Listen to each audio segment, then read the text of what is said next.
the very, very best moving averages. I'm going to share them with you right now, and I'm going to do it quickly. This will be a very short video. There's only 2 steps.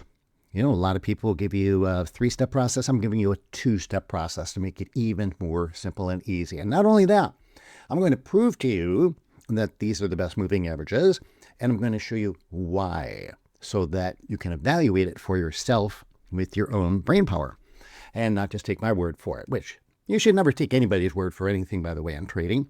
You should always test things and have other people explain to you, actually tell them, well, why does that work? Why does it work? If they tell you back testing, run to the highest mountain as far away as you can from them.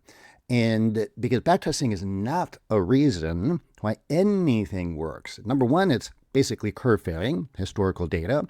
And number 2, the regulators even tell us that past performance is not indicative of future results. So that basically says, well, that's what backtesting is, right? Basing a trading method on past performance. And it means nothing for the future. And that's so true. The regulators require by law that we tell you that. So there you go. All right. So what we're going to do is we're going to put on 2 moving averages. The first one, let's bring it up here. Let's see here, get this puppy going. Okay, so here's the first one.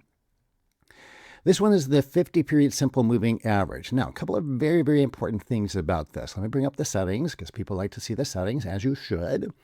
First thing is very important. It's a simple moving average. Do not replace this with an exponential moving average, an EMA. That is wrong. I see people doing that, and the reason they tell me they do it is because they say, oh, EMA is faster than an SMA, which it is, but we don't want faster. That is not the point. And I'll give you the point here in the market logic in just a moment. But just to make sure you got the settings right, 50 period or length, close, offset. You can pause this if you want to, look at it, etc. Okay, not going to spend a lot of time on that. Just wanted to show you the settings because I always get asked that question. Now, so that is it. All right, now this is what we call dynamic support resistance. That's how we use it. And that's another thing you should always ask. Well, how are you using this tool? What is its purpose? Because each tool, each indicator, each whatever has a different purpose. And you don't want to double up on them. Otherwise, you're just cluttering your charts up. So the difference between dynamic and static support resistance is this.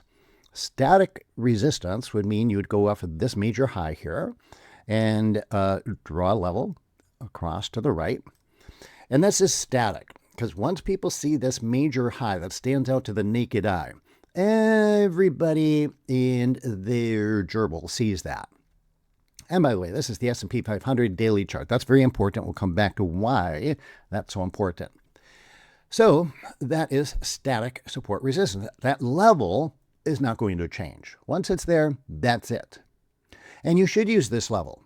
You should use that level. And as you can see, the market comes up to it, bounces off of it, goes through it, and then resistance becomes support, as they say. Okay, so yes, that is a good tool. It has nothing to do with moving averages, but I want to share with you the difference between, again, dynamic support resistance and what? Do you remember what I said? Static support resistance. So moving averages, if you choose the right one, they're dynamic support resistance, meaning, for example, over here at this time, that price was down here. Up here, it comes in, and as you can see, it provided support there at 570. So different prices at different times. It changes. The support level changes price levels. So that's why moving averages are called dynamic support resistance. Now, as you can see, just real quick, we'll look at this. So price comes up, comes down, it holds the 50 SMA, bounces off of it, parabolic move down, careens through it, comes back to it again, holds it, goes back up, holds it as support. So now let's talk about why. Why does this happen? Why is it so accurate? And it's all about it being a self-fulfilling prophecy simply because so many people use the 50 SMA on a daily chart. By the way, this would also apply to weekly charts and monthly charts. So I've got the 50 SMA on daily, weekly, and monthly charts. It does not, very important, it does not have that same self-fulfilling prophecy on intraday charts. There are no moving averages that masses of people look at. But the 50 SMA works, in quotes, only because masses and masses and masses and masses of people trading on a daily chart have the 50 SMA on their chart. So therefore, when they see the market comes into it, they're looking to buy off of it, sell off of it, take profits into it. That's it. Self-fulfilling prophecy. Right? But hey, I've had people say, well, it's just a self-fulfilling prophecy. They need to eliminate the word just. Because how do you think markets move? It's all about people and the algos that they program making trades off of levels that they see. And the more people that see it, the more people that react to it. And again, buy, sell, take profit, supply, demand, money flow. And so that's the whole thing. It's not a just. And this is what we call market logic. That's why it works. And that's the only, market logic is the only reason that you should be trading anything. If it doesn't have a market logic that you can identify, again, meaning that the market participants, the mass psychology of the market participants, that's the market logic I'm talking about. Now, let's go to the second moving average. As promised, and down here, that's our 200 SMA, this red one. And this is the other one, same thing. So pretty much everybody, most people, the vast majority of people also have a 200 SMA on their daily, weekly, and monthly charts. So again, self-fulfilling prophecy. So now it's not going to hit this level as much because, of course, it's so much slower. But, well, here we go. Here's a good example. Again, what we were just talking about. So let me bring up my drawing tool, handy dandy drawing tool. Kind of like this drawing tool. Worked out pretty good for me.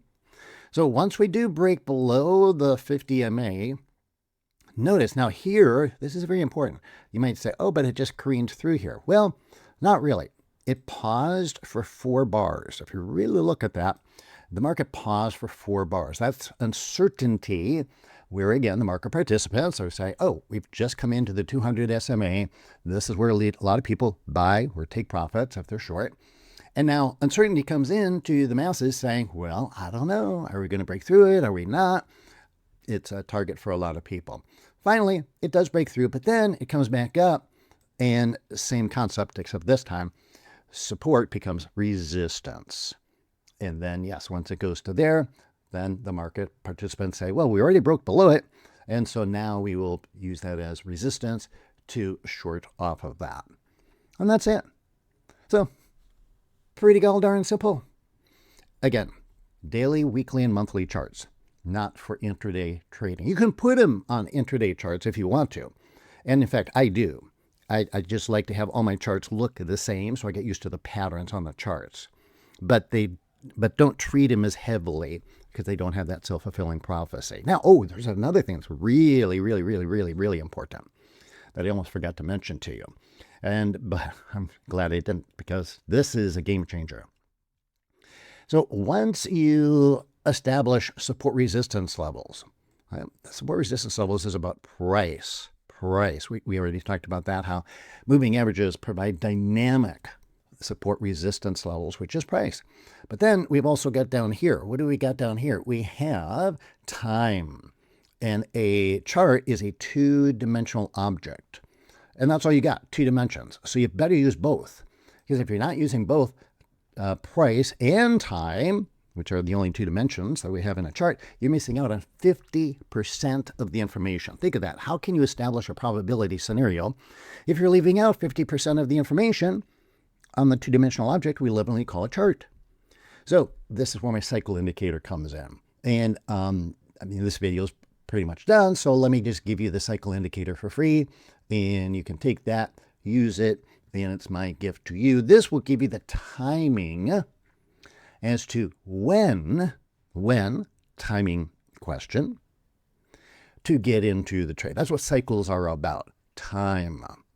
So we would look at this coming down here, and our cycle indicator, which would be down here, would go whoop, whoop, and like that. And that would tell us that, this, I missed it there a little bit because I'm freestyling it. But my cycle indicator, again, is a mathematical formula.